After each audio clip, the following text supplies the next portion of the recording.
Je m'appelle Marie-Amélie Delvaux et je suis avocate au barreau de Namur et je travaille également à la faculté de droit de l'université de Namur.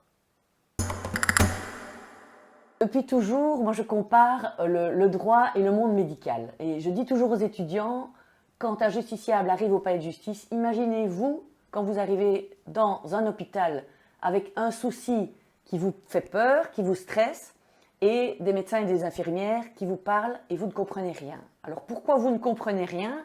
Parce qu'on est dans une situation de stress et que quand on est en stress ou en conflit, généralement, moi j'ai l'impression que les neurones se paralysent. Je me dis, on nous parle avec un langage, technique, et dans un contexte où déjà on n'est pas à notre meilleur de notre forme, que ce soit à l'hôpital ou au palais de justice, parce qu'on est soucieux, parce qu'on est stressé, parce qu'on voit bien qu'il y a quelque chose qui nous échappe, qu'on n'a pas tellement de maîtrise sur notre problème juridique ou médical.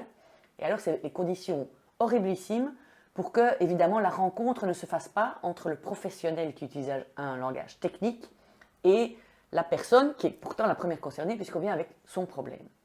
Résultat des courses, évidemment, le langage juridique clair, c'est pour moi à la fois expliquer les choses dans des termes clairs, des termes immédiatement compréhensibles et des phrases qui ne font pas 3 km, et aussi de nouveau mettre de l'humanité dans son propos ou faire que le message puisse être reçu. Parce que dans un message, il y a à la fois la teneur du message, le contenu, mais il y a la manière dont on le présente. Et pour moi, les deux volets sont importants. C'est arriver avec une explication compréhensible, que vous faites en toute humanité pour que le message soit adapté à la personne qui le reçoit dans son contexte un peu difficile. Donc voilà ma vision du langage juridique clair. Et vraiment, cette comparaison, je pense que ça plaît aux étudiants parce qu'ils se rendent compte de la chose. On vous annonce une mauvaise information médicale. Les 15 minutes après, le médecin il peut dire tout ce qu'il veut, vous n'allez rien entendre. Et après, on vous dira, mais t'as quoi? Ah ben en fait, je ne sais pas. J'ai l'impression que souvent, le justiciable, il a sa problématique et fondamentalement, c'est sa vie, c'est son problème. Et le professionnel du droit s'empare du problème, en fait un problème juridique sans doute passionnant, mais moi j'ai l'impression qu'alors, le justiciable, il est perdu dans l'affaire. Nous, on en fait une grande volonté de gagner nos dossiers. Le langage juridique clair, il permet au justiciable de se réapproprier son problème. C'est son problème, nous on vient avec notre couche juridique, mais ça permet de re-responsabiliser le justiciable parce que ça arrive régulièrement que finalement ils viennent avec son avocat, ils viennent en consultation expliquer le problème, et puis ça tourne comme ça, sans lui, il ne comprend pas les tenants et aboutissants, ou il n'est pas nécessairement éclairé sur les tenants et aboutissants. Et moi je trouve qu'il faut réapproprier, il faut que le client se réapproprie son problème, se responsabilise, d'autant que c'est lui qui a les clés de la solution. Nous on vient avec des solutions juridiques, mais moi j'aime beaucoup les modes alternatifs, et les modes alternatifs permettent aux justiciables de se réapproprier leurs problèmes et de trouver ensemble leur meilleure solution avec l'aide de professionnels du droit, avocats, médiateurs ou autres.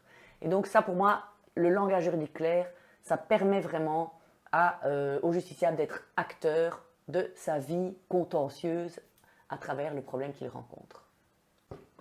Alors qu'en est-il du langage juridique clair à l'université? Bien sûr, on essaye de faire des syllabus le plus clair possible, mais comment formons-nous les étudiants au langage juridique clair? Les étudiants font au cours de leur cursus essentiellement 2 gros travaux qui sont coachés par un assistant du départ jusqu'à l'arrivée. Donc ils doivent appréhender une matière, répondre à une question précise, et puis tout le fil se fait avec un plan, un travail provisoire, une correction, des échanges avec l'assistante ou l'assistant, et puis un produit fini qui est nourri des corrections et qui sera également présenté. Donc là, c'est le langage juridique clair, écrit comme oral, en 2e année et en 3e année.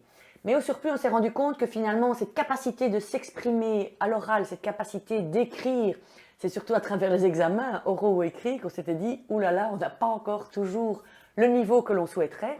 Et donc, on offre cette année un nouveau cours à option qui s'appelle pratique contentieuse orale et écrite. Alors, pratique contentieuse parce qu'on a visé dans un premier temps les futurs avocats, Ça pourrait être plus large, hein, mais comme on a déjà un public assez motivé qui peut-être sera avocat, peut-être pas, hein, mais qui est intéressé à la pratique de la plaidoirie, eh bien, nous avons créé ce cours à option et nous allons, dans ce contexte, voir avec eux comment améliorer leurs écrits, à la fois dans le langage juridique clair et aussi dans l'argumentation pour être plus percutant, et puis également comment s'exprimer oralement. Au-delà de ça, nous organisons des tournois d'éloquence. Donc il y a un tournoi d'éloquence, il y a un concours de plaidoirie international, le concours de la Croix-Rouge. Donc il y a des initiatives complémentaires. En première bac également, on les invite, le professeur Élise de Grave de Sources et Principes du droit les invite à faire un compte-rendu d'une pièce de théâtre ou d'un film au cinéma avec un lien, un compte-rendu de cette lecture, enfin, ou de ce spectacle, ça peut être un livre également, et un lien avec le cours en 2 pages maximum pour être percutant, avoir vu vraiment le nœud du problème, comment ça a été artistiquement développé au cinéma, au théâtre ou dans un ouvrage, et quel lien on peut faire avec notre vie de tous les jours et les sources et principes du droit.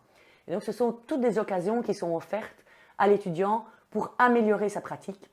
Nous avons également des étudiants qui collaborent avec Droit Quotidien pour l'accueil de justiciables et des conseils juridiques, et c'est également une manière pour eux de se former à un langage juridique clair.